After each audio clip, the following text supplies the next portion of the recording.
Hello everyone, welcome to GK live. दोस्तों, इस video में हम लोग देखने वाले हैं टॉप 100 प्रश्न जनरल नॉलेज के, जो कि आने वाले सभी एग्जाम के लिए बहुत ही महत्वपूर्ण रहेगा। दोस्तों, यह सेट नंबर 6 है, तो चलिए वीडियो को स्टार्ट करते हैं। फर्स्ट क्वेश्चन है हमारा, बुढ़ापा रोकने वाली औषधि कौन सी है? बताइए दोस्तों, बुढ़ापा रोकने वाली औषधि कौन सी है? सेंस्टेरिन जो है दोस्तों, बुढ़ापा रोकने वाली औषधि है। अगला प्रश्न है, किस ग्रंथि को लुप्त हो जाने से बुढ़ापा आ जाता है? थाइमस ग्रंथि को लुप्त हो जाने से बुढ़ापा आ जाता है। अगला प्रश्न है दोस्तों, हेलोजन जो कांच पर प्रहार करती है, हेलोजन जो कांच पर प्रहार करती है वह क्या होती है? ब्रोमीन होती है। रासायनिक दृष्टि से वाटर ग्लास क्या है? वाटर ग्लास दोस्तों वह सोडियम सिलिकेट है। कुपोषण में सबसे अधिक कमी किसकी होती है? प्रोटीन की होती है। अगला प्रश्न है हमारा दोस्तों, ब्लैक होल सिद्धांत का प्रतिपादन किसने किया था? एस चंद्रशेखर ने ब्लैक होल सिद्धांत का प्रतिपादन किया था। कोबाल्ट 60 कौन सी किरणें उत्सर्जित करता है? गामा किरणें उत्सर्जित करता है। प्रोटॉन का भार इलेक्ट्रॉन के भार का कितना गुना होता है? 1836 गुना होता है। अगला प्रश्न है हमारा, एक दिन में मनुष्य लगभग कितनी मूत्र उत्सर्जन करता है? लगभग 1.5 लीटर मूत्र उत्सर्जन करता है। प्रकाश के तरंग सिद्धांत का प्रतिपादन किसने किया था? सर न्यूटन ने प्रकाश के तरंग सिद्धांत का प्रतिपादन किया था। ध्वनि की तीव्रता का सीजियस मात्रक क्या है? तो डेसिबल है। अगला प्रश्न है हमारा, कोशिका के किस भाग को साइट ऑफ कंट्रोल कहा जाता है? कोशिका के किस भाग को साइट ऑफ कंट्रोल कहा जाता है? केंद्रक को कहा जाता है। कोशिका की खोज किसने किया था? रॉबर्ट हुक ने किया था। टिटनस रोग शरीर के किस भाग को प्रभावित करता है? तंत्रिका तंत्र को प्रभावित करता है। अगला प्रश्न है दोस्तों, स्वाइन फ्लू फैलाने वाले वायरस का क्या नाम है? H1 और N1 स्वाइन फ्लू फैलाने वाले वायरस का नाम है। बर्ड फ्लू वायरस का नाम क्या है? H5N1 है। एनटीपी पर किस गैस के 1 मोल का आयतन होता है? 22.4 लीटर पर होता है। अगला प्रश्न हमारा, टमाटर सॉस में कौन सा अम्ल पाया जाता है? टमाटर सॉस में एसिटिक अम्ल पाया जाता है।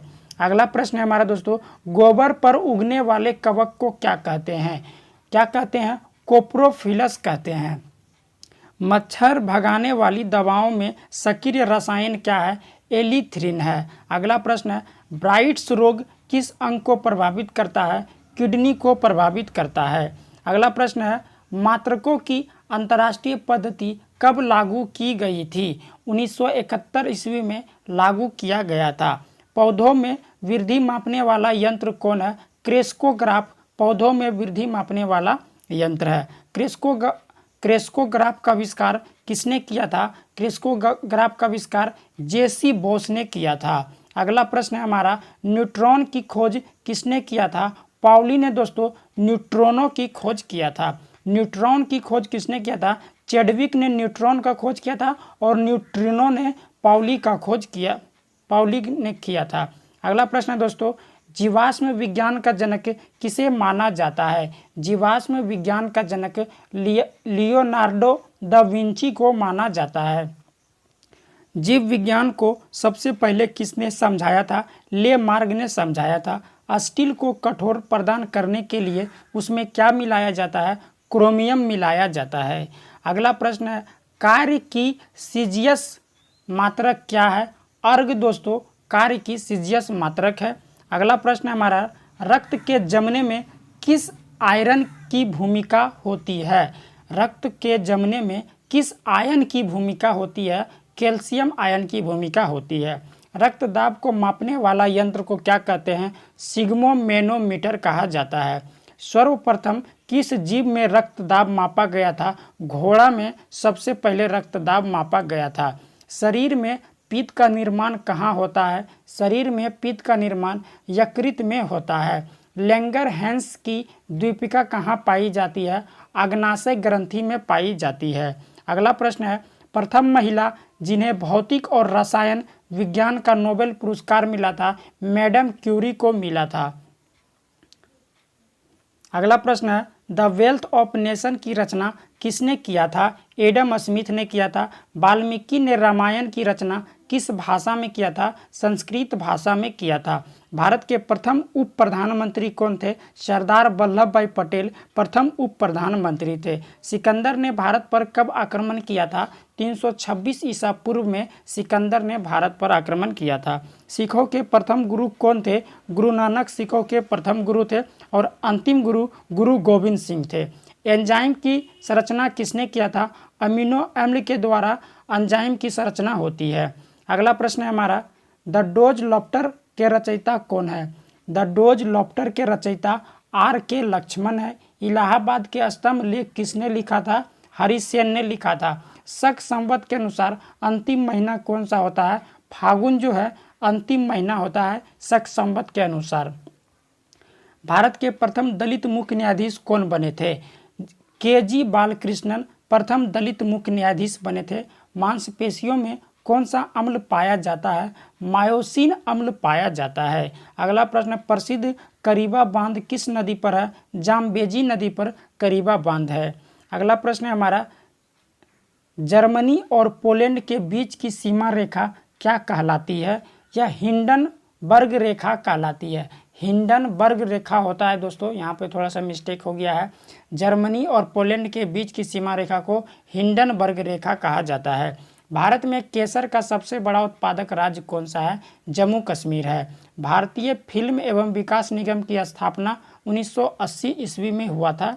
अगला प्रश्न है, पूरा पाषाण काल की सबसे बड़ी उपलब्धियां कौन थी? आग का आविष्कार था। वायुमंडल में नाइट्रोजन कितने प्रतिशत होते हैं? 78% होते हैं।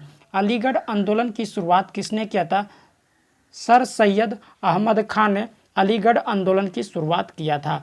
डायनेमो का सिद्धांत किस नियम पर आधारित है? डायनेमो का सिद्धांत फैराडे के नियम पर आधारित है।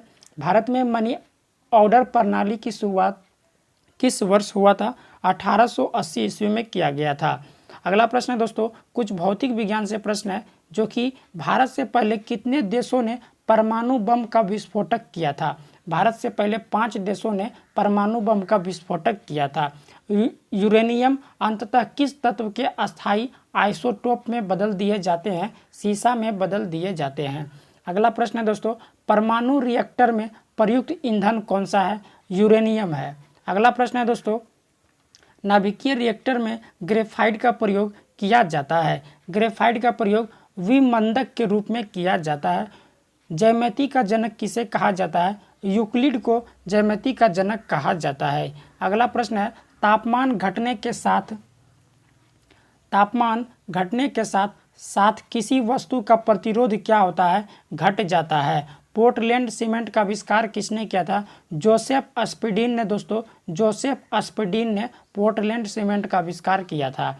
अगला प्रश्न है हमारा दोस्तों, परमाणु बम के विस्फोट में भारी मात्रा में ऊर्जा किसके कारण निकलती है? द्रव का ऊर्जा में परिवर्तन। अगला प्रश्न दोस्तों, अल्फ्रेड नोबेल को नोबेल पुरस्कार वितरण हेतु एक निधि स्थापित करने के लिए धनराशि किस आविष्कार से मिली थी? तो किसके आविष्कार से मिली थी? डायनामाइट के आविष्कार से मिला था। तो दोस्तों, डायनामाइट का आविष्कार अल्फ्रेड नोबेल ने किया था। यूरेनियम विखंडन की सतत प्रक्रिया जो जारी रखने में किसी कण की जरूरत होती है? न्यूट्रॉन की जरूरत होती है। अगला प्रश्न है दोस्तों, भगवान बुद्ध को ज्ञान की प्राप्ति कहाँ हुआ था? बोध गया में भगवान बुद्ध को ज्ञान की प्राप्ति हुआ था। अगला प्रश्न है, आर्य समाज की स्थापना किसने किया था? स्वामी दयानंद सरस्वती ने किया था। पंजाबी भाषा की लिपि कौन सी है? गुरुमुखी है। अगला प्रश्न है, भारत की मुख्य का दक्षिणतम किनारा कौन सा है? भारत की मुख्य भूमि का दक्षिणतम किनारा जो है वह कन्याकुमारी है। क्या है? कन्याकुमारी। भारत में सबसे पहले सूर्य किस राज्य में निकलता है? अरुणाचल प्रदेश में निकलता है। इंसुलिन का प्रयोग किस बीमारी के उपचार में होता है? मधुमेह बीमारी के उपचार में होता है। अगला प्रश्न है, बिहू किस राज्य का प्रसिद्ध त्यौहार है? बिहू जो है दोस्तों असम राज्य का प्रसिद्ध त्यौहार है। अगला प्रश्न है हमारा, कौन सा विटामिन आंवले में प्रचुर मात्रा में मिलता है? विटामिन सी में। भारत का प्रथम गवर्नर जनरल कौन था? लॉर्ड विलियम बेंटिंक भारत का प्रथम गवर्नर जनरल था। कागज का आविष्कार चीन देश में हुआ था। अगला प्रश्न है दोस्तों, कांग्रेस का विभाजन कब और किन दलों के विभक्त हुई थी? 1907 ईस्वी में नरम दल और गरम दल में हुआ था, जो कि सूरत अधिवेशन में हुआ था। कांग्रेस के प्रथम मुस्लिम अध्यक्ष कौन थे? बदरुद्दीन तैयबजी दोस्तों। अगला प्रश्न है, मराठा साम्राज्य के संस्थापक कौन थे? मराठा साम्राज्य के संस्थापक शिवाजी थे। कौन थे? शिवाजी थे। अगला प्रश्न है दोस्तों हमारा, शिवाजी द्वारा लगाए गए 2 कर कौन थे? शिवाजी द्वारा 2 कर लगाए गए थे, चौथ और सरदेशमुखी। चौथ और सरदेशमुखी शिवाजी द्वारा लगाए गए 2 कर थे। लंपट मूर्ख किसे कहा जाता है? जहांदार शाह को लंपट मूर्ख कहा जाता है। नील नदी का उद्गम स्थल कहाँ है? विक्टोरिया झील नील नदी का उद्गम स्थल है। महात्मा गांधी के राजनीतिक गुरु कौन थे? महात्मा गांधी के राजनीतिक गुरु गोपाल कृष्ण गोखले थे। अंतर्राष्ट्रीय तिथि रेखा किसे कहते हैं? 180 डिग्री देशांतर को कहा जाता है। गदर पार्टी की स्थापना किसने किया था? लाला हरदयाल ने सैन फ्रांसिस्को में किया था। अगला प्रश्न दोस्तों, फॉरवर्ड ब्लॉक की स्थापना किसने किया था? सुभाष चंद्र बोस ने फॉरवर्ड ब्लॉक का स्थापना किया था। अगला प्रश्न है, भाखड़ा नांगल परियोजना किस नदी पर है? सतलज नदी पर भाखड़ा नांगल परियोजना है। अगला प्रश्न है दोस्तों, हीराकुंड बांध किस राज्य में स्थित है? उड़ीसा राज्य में महानदी पर स्थित है।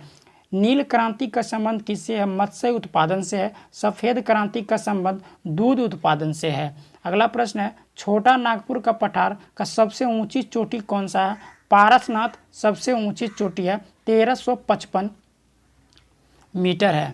अगला प्रश्न है दोस्तों, भारत में ब्लू सिटी के नाम से किसे जाना जाता है? जोधपुर को दोस्तों ब्लू सिटी के नाम से जाना जाता है। भारतीय संविधान को पहली बार कब संशोधित किया गया था? 1950 ईस्वी में किया गया था। मगध के उत्थान के लिए कौन सा शासक उत्तरदायी है? बिंबिसार उत्तरदायी है।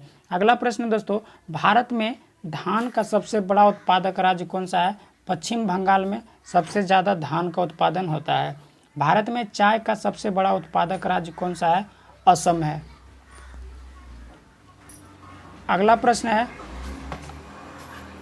रणथंभौर राष्ट्रीय पार्क भारत के किस राज्य में स्थित है? राजस्थान में स्थित है। सरिस्का राष्ट्रीय उद्यान भारत के किस राज्य में स्थित है? राजस्थान में सरिस्का राष्ट्रीय उद्यान स्थित है। अगला प्रश्न है, घना पक्षी राष्ट्रीय पार्क भारत के किस राज्य में स्थित है? राजस्थान में घना पक्षी राष्ट्रीय पार्क स्थित है। कान्हा राष्ट्रीय पार्क भारत के किस राज्य में स्थित है? मध्य प्रदेश में स्थित है। पेंच राष्ट्रीय पार्क भारत के किस राज्य में स्थित है? मध्य प्रदेश में स्थित है।